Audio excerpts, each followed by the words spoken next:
Okay then, my YouTube friends, just a quick update is what a difference 24 hours makes, guys. Last night, if you can see that, with just how much my left hand side is swollen right up compared to me right. Yeah, it's pretty bad, and it is real uncomfortable. Like going on the threshold of a lot of pain. I barely slept last night because of it. Whatever painkillers I was taking or anything like that just didn't seem to do much of a good at all. And as you can see, I mean, look at it, guys, it's just not doing at all, you know, it's swollen up really badly. But these things have to be done. We'll have to go through these things if you want to battle cancer. I will fight just to survive. I won't be denied. I'm a warrior inside. And he said, one of the things I'm having to go through. It's going to be a toughish day of the day, I think. Hopefully I might get some sleep later on, and that might get us through. But right now I'm absolutely wrecked in a great deal of discomfort, as you can see by that. Guys, hopefully you can see it as good as what I could before. Anyway guys, it's just a little update. 24 hours, and that's what it's like. It's shit. Real shit. Anyway guys, thanks for watching. I'll catch you in the next one. It's Bearded Wolf, and I'm out. Hello there my YouTube friends. You can see I'm having trouble getting my mouth open and speaking properly. And from there you can see that basically I've got a large amount of swelling. What can you say? If I'm going to do things, I'm going to do them by full amounts. I've getting an infection. It's Sunday the 7th of January, and I've had to go into an emergency dental surgery in Durham because I've managed to get an infection in my lower gums. So I'm going to be treated for that now. I was meant to go tomorrow to have my face mask fitted. I'm going to have to ring them up tomorrow and find out what the crack is with that, because I doubt I'm going to be able to have a face mask fitted the way my face is. So you can see here, I'm pretty much thinking I'm in a lot of discomfort. I'm having a really great deal of difficulty swallowing, so it's making us not really want to eat. I'm forcing myself to eat because I know I've got to, and I know I've got to get the calories down, but I'm not getting anywhere near enough in that I should be, because I'm really struggling with it all. But hey guys, you know, that's me all hour. If I'm going to do something, I'm going to do it tenfold, not just once over. I'm going to do it tenfold. That's just the way I am, guys. Anyway, I'll catch you later. Hello there my YouTube friends. So here's another update for you. I've literally just getting back from the hospital again. Now some of you may be aware, if you've been through cancer yourselves, that when you first go in you get bombarded with a lot of information and see a lot of different people at one time. And today's thing, you was basically having us back in to discuss what I've basically, to make sure I understood what I'd already been told, and to discuss the next thing. As you can see, look at the swelling hasn't gone down fully yet, so I still haven't had the face mask fitted yet.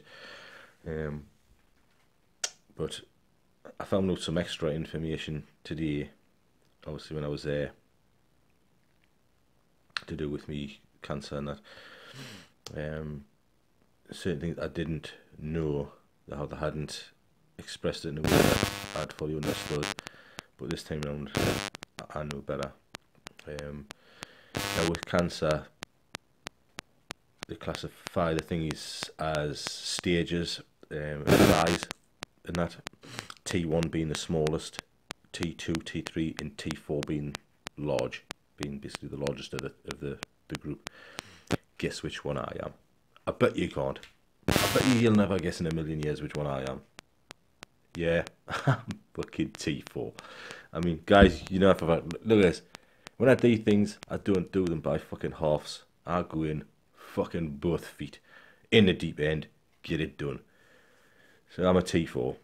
It means it's a very, very large cancerous lump. And I also found out that not only is it affecting like this part here, it goes back over to me skull rather than going down into me throat.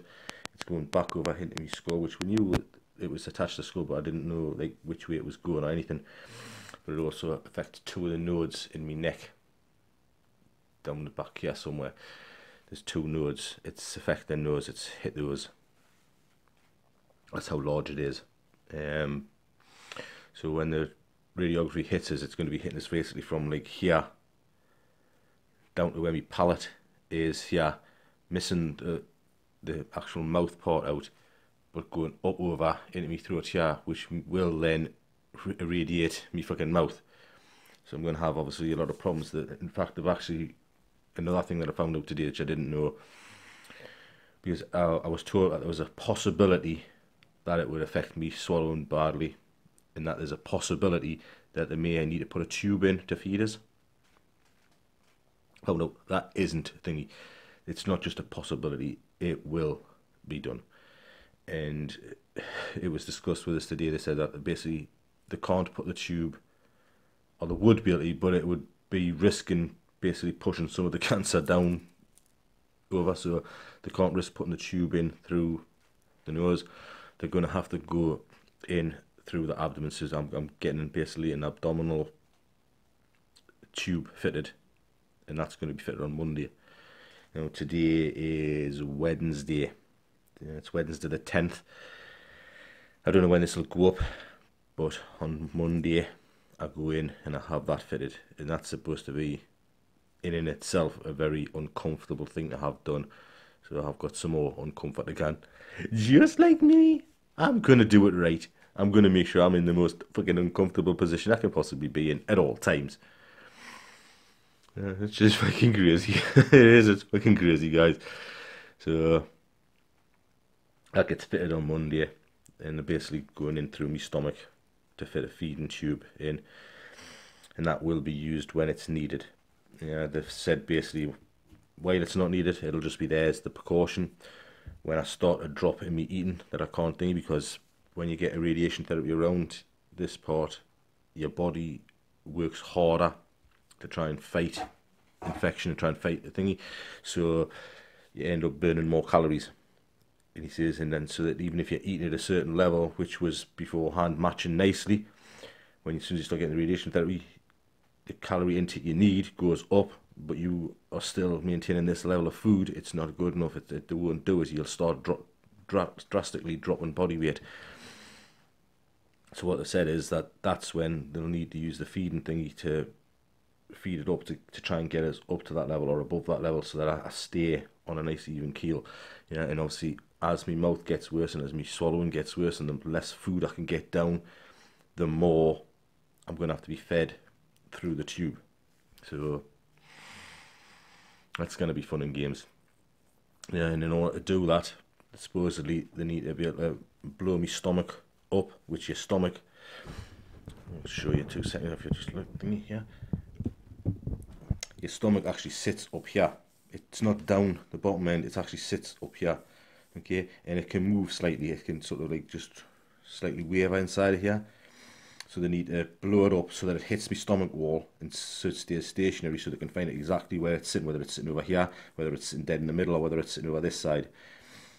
And then once they've worked that out, they can find where my abs are and go in under, you know, or over the top of thingy, or right through the middle of where the abs are situated with the tube.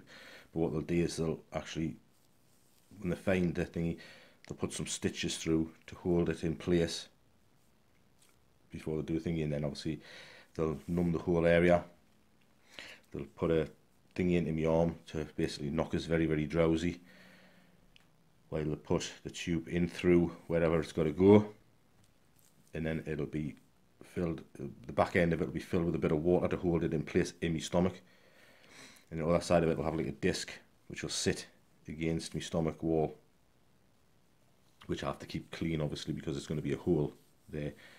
Yeah, and I've got to keep that very, very clean for the duration of the time it's in there, and that's where the thing will be, and it'll just sit underneath my clothing, so most people won't even know I've got the damn thing there, but that's where it'll be.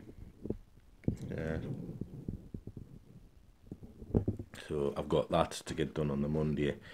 That's going to be a thingy, and I reckon like after you've had it done, I'll be on the ward for overnight because I'm not going to be allowed to eat anything for over 6 hours. And she says, and when the actual the drugs wear off that they use to just keep us out of pain while the thing is, then I'm going to get like what would be like, I don't know if you've ever had a baby or you've ever sort of grape. It'll be like grape style pains as my stomach basically starts to tighten up and relax and tighten up and relax and starts to try and move again, which is a bit thingy because I've got this thing stuck in it, you know, which is holding part of it in place. So that, so they said, can be very uncomfortable. Plus the fact is that it's obviously still filled with air until I start passing that air out. So she says that can be rather uncomfortable, and there'll be nil by stomach over that period of time, so they can't really put any painkillers in through the tube or swallow painkillers. They think because it's nil by stomach for over 6 hours. You're not allowed to have anything on your stomach over 6 hours to allow your stomach to sort of settle and get used to the fact that there's a foreign object now in it and thinking. So the only way you can have painkillers, yes, the killer, the only way you can have painkillers is by suppository. Now, if you don't know what a suppository is, guys, it means it's gonna go up your friggin' ass. Okay? If I need painkillers, it's gotta be shoved up the friggin' ass. Right? That's something I really do not want to have to fucking go and do the thing up. But hey, there might be no fucking choice because I'm not gonna put up with pain. Yeah, for the sake of it, I want to be as comfortable as I possibly can throughout this whole bloody process. Yeah, I do not want to be fighting pain as well as fighting whatever else I'm going through, is fighting the cancer. So that's what I'm facing right now, guys. Again, it's another friggin' thingy. That's the update I've got for you. I've got a large cancer now, larger than what I personally thought it was going to be. I mean, I knew it was advanced, but that advanced just means that it's spread to other areas. Now they're saying no, it's not just advanced; it's large. It's a large tumor. So that's something I wasn't aware of at the time. But we need to learn these things and we need to do these things. So anyway, thanks very much for watching, guys. I can't even talk. Yeah, this thing. It's honestly, it's caused me so much grief. Thanks very much for watching, guys. I'm going to now try and see if I can get little tiny teaspoons of food in, because that's all I'm managing at the minute is teaspoons of really food at a time. I'm going to try and get some teaspoons of food into me mouth, get that thingy. I've got some exercises to do as well for to help with me opening my mouth up, because I've got trouble opening my mouth now. So I've got exercise to do for that. I've also got lollipop stick things that help open it out and try and sort of force the jaw muscles to like begin to relax so that I can move them again. And I've got swallowing exercises there to try as well. So there's all sorts of stuff involved in this, you know, that you just couldn't even begin to comprehend until you're actually sort of going through it yourself. And I mean, this is obviously, this maybe is just more than what a lot of other cancer patients would go through that maybe have cancer in their stomach or cancer somewhere else. When it's facial, there's a lot more stuff involved, guys. A lot more stuff involved, and I will lose, I'll potentially lose the ability to swallow for a while. So that's what I'm looking forward to. I love my food so much, and I think your taste buds totally change. You'll not taste things the same. You know, certain foods that you would just think a certain way, you would be able to taste them totally differently, because yeah, it's your palate just becomes more thingy, and your mouth becomes drier, your spit dries up. Yeah, I've got to drink a lot more water, which I'm supposedly going to get told about from the chemo team when I go to meet the chemo team, because you've got to drink a lot more water to keep flushing out the kidneys. So anyway, guys, I've waffled on for probably longer than what most people would want to watch us waffle on for. So those that have made it to the end of here, again, with the previous bit I've probably put on beforehand, showing you the days beforehand when I first talked about this thingy in my teeth. I really do appreciate those that are standing by us and showing any sort of support at all.